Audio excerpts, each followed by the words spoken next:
મારી બનાવેલી વાત નથી. અહીં ધવલ બુઆ સાક્ષી છે એ વાતનો, મારી બનાવેલી વાત નથી. તઈ અશ્વિને એ કાનમાં ફોન હતો ને તઈ હું તો કાયમી કહું છું આમાં બેઠા ને ઈ દુનિયામાં જેનું કોઈ નો સાંભળે ને ઈ દીકરીનું મેલડી સાંભળે, કઈક દીકરીને અવાજ મેલડી બળી મારું માથાના સતર ને કઈક થઈ જાય છે ને લાલાભાઈ ના ઘરના કઈક રચના તો કરી અને લાખા કમાની મેલડી નો આની માથે બહુ હાથ છે.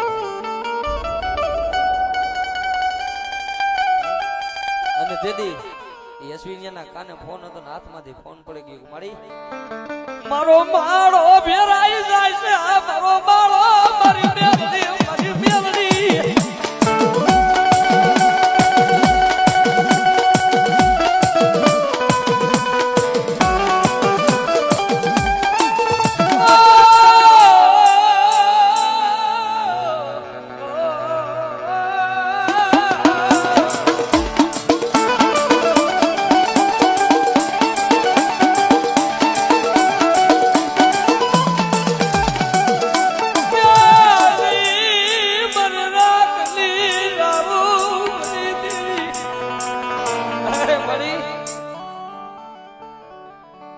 રામ લક્ષ્મણ ની જોડું વિખાઈ જાય છે, મારી દેવ ક્યાં હોય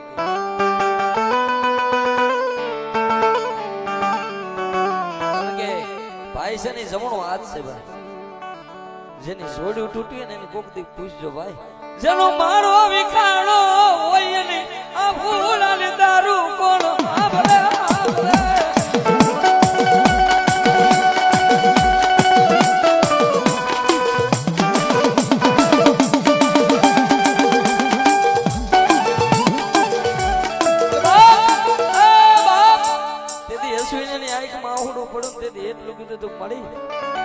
અરે મારા ધવલા ગાંડાના મામા મારી મેરડી મારી મેવાડાના ભગવા ભેખની દેવી તને જાજુ કાઈ કહેતો નથી, પણ મારો ભાઈ છે ને મારા ભાઈ હતો તો હું આમ જો બધું વેચી દઉં. મારો ભાઈ મને મૂકીને ક્યાં જાવું બાપ. તારી રાત બની ક્યાં વહી ગઈ મારી દેવી મારી દેવી.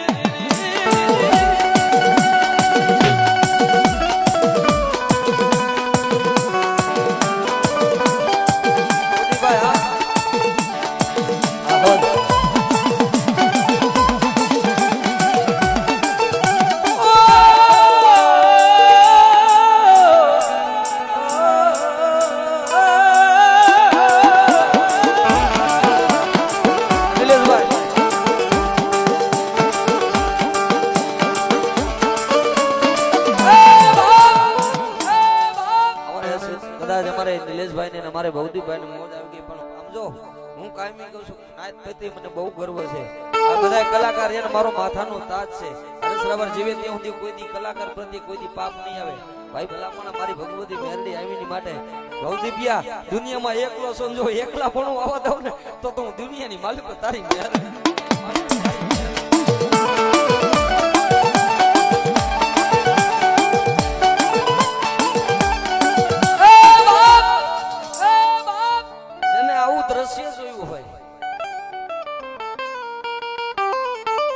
ડોક્ટર એમ કહી દીધું, અશ્વિનભાઈ નો ફોન આવ્યો, રાતના અશ્વિનભાઈ લઈ અને ગોંડલ હોસ્પિટલ માં લઈ ગયા. આમ માથે હાથ મૂકીને એટલું બોલે બાપ. ડોક્ટર એટલું કીધું કે આની મગજની નસ બંધ થઈ ગઈ છે, નાના બે વાલ ખરાબ. તમે વિચાર તો કરો, જયારે ભાઈ જોતો હોય ને પોતાનો ભાઈ એ હાથની માલિકો તારવામાં જીવ હોય એટલે પોતાના ભાઈને કેવું થાય. હું કાયમી કહું છું તમે ગમે એટલા માતાજીને જમાડો, ગમે એટલા માતાજીના માંડવા નાખો, પણ તમારો ભાઈનો પ્રેમ ન હોય ને આ દુનિયામાં ક્યાંય ભગવતી ન આવે. આ યાદ રાખજો. હે ભલામણા એ રાતના 12 વાગે દીકરીએ રોતા રોતા ફોન કર્યો કે આજ મારા બચલા રહ્યા ને, આજ મારા દીકરાનો આમ જો વાહો રહ્યો ને, આજ મારો આમ જો મારો માથાનું સતર ઈ હુઈ જાય છે. દીદી ઈ બેકલી રાતે કોણ સાંભળે ભાઈ. તૈયા કોઈ સાનો રાખવાનું નતું. તૈયા ધવલ બોય ખંભે હાથ મૂકીને એટલું કીધું તો અશ્વિનિયા સાનો રહી જા બાપ, તારું ધર્મ દુબરું નથી, મારો મામોય દુબરો નથી, પણ તારું ધર્મ દુબરું નથી. એટલે અહીંથી ગોંડલથી ડોક્ટર એમ કહી દીધું કે આને સારા હોસ્પિટલે લઈ જાવ. ખબર પડે અત્યાર લગી તમને ટેકો આપી દઉં. સવારે આને સારા હોસ્પિટલ લઈ લઈ જાય એટલે ભાઈને લાલાભાઈને ઘરે લઈને આવ્યા ભાઈ. પાછો સવારનો 9 વાગ્યો એટલે એની તલાબત થઈ ગઈ. ડોક્ટરે કીધું તમને તમને આના સારા હોસ્પિટલે લઈ જાઓ. હવે આમાં અમારી કાઈ અમારું હાલે એમ નથી. આમાં અમારી ફાઇલ કાઈ અમારી પેનું અમારું ભણતર હાલે એમ નથી. જો આ જીવે ને તો ગમે ત્યાં દેખાડી દઈએ. ડોક્ટરે મેં કીધું ને કે જેથી આ કામ ન કરે ને તેથી ડોક્ટરે હાથ ઊંચા કરી દે ને તેથી ખબર પડે કે દુનિયામાં આપણા વડવા માહે બેઠી છે કે નથી બેઠી ભાઈ. કે દુનિયામાં આપણા બાપ માહે માતાજી બેઠી છે કે નથી બેઠી તેથી. અને તેથી એ અહીંથી રાજકોટ હોકાટ હોસ્પિટલમાં લઈ ગયા. તમે જોવો છો રાજકોટનું મોટામાં મોટું હોસ્પિટલ એટલે હોકાટ સ્ટર્નિંગ કહેવાય છે. અહીંયાથી માણા બસે ને એટલે ક્યાંય જીવે નહીં.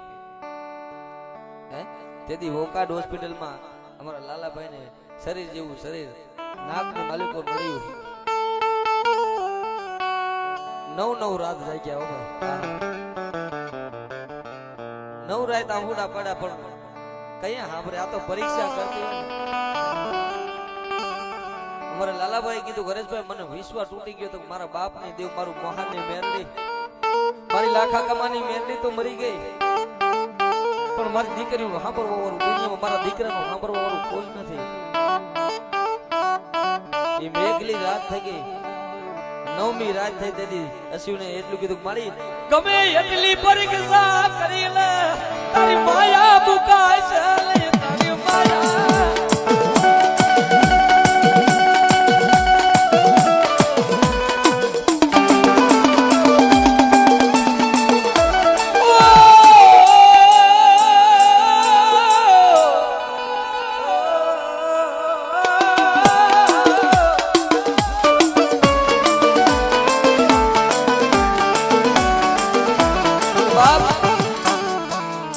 ભાઈ છે ને માનો જેનો ભાઈ છે ને ભાઈ ને દાજી દુનિયામાં એક વિશ્વાસ રાખવાનો એક યાદ રાખવાનો આપણો ભાઈ છે ને એ આપણી જિંદગીમાં ભલામણા જો આવો ભાઈ છે ને અશ્વિનભાઈ જેવો ભાઈ માતાજી બધાઈ દે. બધાઓ જોરદાર તાલીથી અશ્વિનભાઈ ને ભાઈ એની ગાયકીની કિંમત હું ઉપર કરું છું પણ ભગવતી એના સરસ્વતી કાયમી વસે. મને કીધું ગરેશભાઈ મારા ભાઈ વાહે મારે બધું વેચવું પડે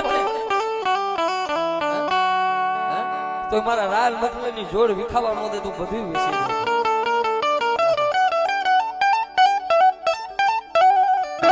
કે ભલે કરવી હોયલી બડી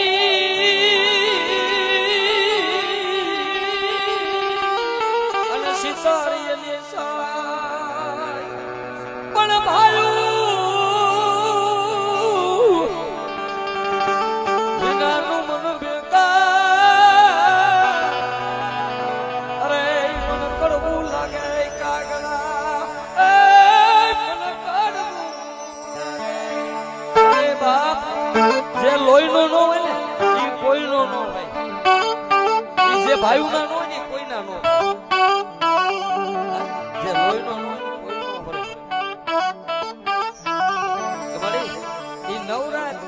હોકાટ હોસ્પિટલમાં રાખ્યા ભાઈ. અને 9મી રાતે ડોક્ટરે એટલું કીધું કે હવે અહીંયા બસે એમ નથી. હવે વિચાર કરો અને આને રાજકોટ થી અમદાવાદ યુએન મહેતામાં લઈ જાવ. મગજની નસ તમારા ભાઈનું બનશે ને આને તાત્કાલિક ઓપરેશન આવે એમ છે. અહીંયા મારી બનાવેલી વાત નથી કરતો. આ હકીકત જેનો માંડવો છે એની વાત કરું. પછી રાજકોટ થી ભાઈને અમદાવાદ લઈ ગયા. અમદાવાદ 1 દી 2 દિન 3જે દી ડોક્ટરે એવું કીધું કે આ ભાઈને ઓપરેશન કરો તો આ બચે તો બચે નકર અમારા હાથમાં કેસ નથી.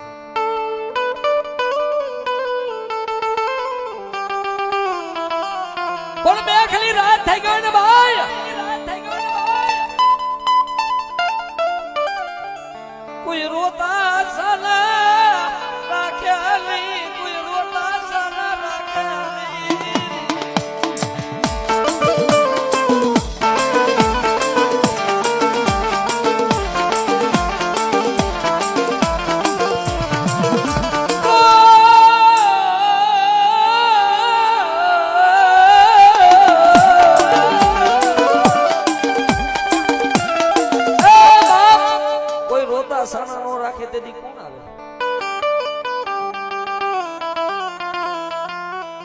ત્રીજી રાત થાય ને એટલે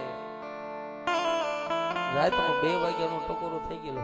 અમારે લાલાભાઈ તો અવાચક એટલે કે જેને ભાન જ નહોતી એની કાયા હાવ નબળી પડી ગઈ. જીવ આવે ને જીવ જાય જમને અને જીવને વાત થવા માંડ્યો. પણ ખરી અમારા અશ્વિનભાઈ ને તો વિશ્વાસ હતો કે ગમે એ કરી લે મળી તારી માયા નહીં મુકાય.